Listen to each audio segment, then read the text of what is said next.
Bonjour. Les cours du baril de Brent viennent de dépasser les 80 dollars le 22 mai, dans un environnement de faible niveau de stock dans le monde et d'inquiétude géopolitique après la réimposition de sanctions contre l'Iran par les États-Unis et l'élection présidentielle au Venezuela. Deux éléments qui ont fait baisser l'offre de pétrole et donc monter les cours.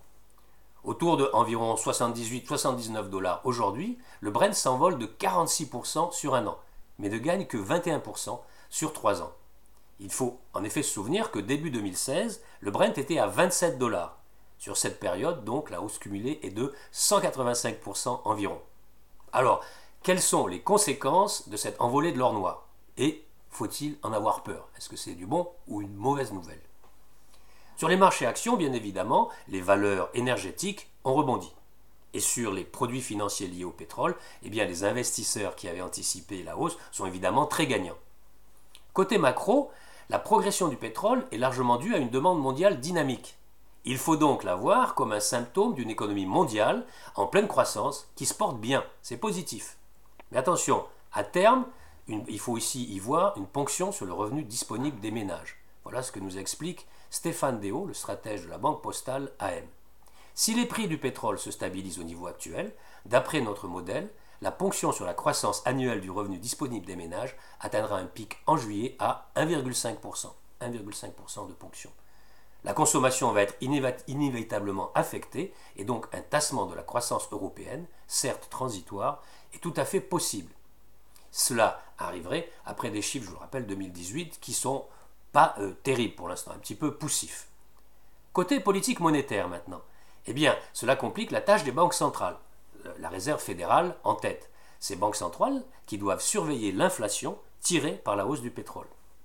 Autre conséquence à ne pas négliger, un cocktail dollar fort, hausse des taux et hausse du pétrole a traditionnellement été plutôt négatif pour les pays émergents. En particulier, les plus vulnérables seront les pays, bien sûr, importateurs de pétrole. Alors, côté perspective maintenant. Si certains analystes, certains experts évoquent la barre des 100 dollars, la plupart des analystes pensent que l'on est à peu près au plus haut. Voilà ce que nous dit Jean-Pierre Mercadal, directeur général délégué chez OFI. Nous pensons que le pétrole sera capé à terme par la reprise en production des gisements de schiste américains, même si cela peut prendre un petit peu de temps. Autour de 70-80 dollars, nous pensons que ces niveaux constituent un équilibre idéal pour l'économie et pour les marchés. Pas trop cher pour entraver la croissance et assez élevé pour éviter des crises majeures dans les pays producteurs.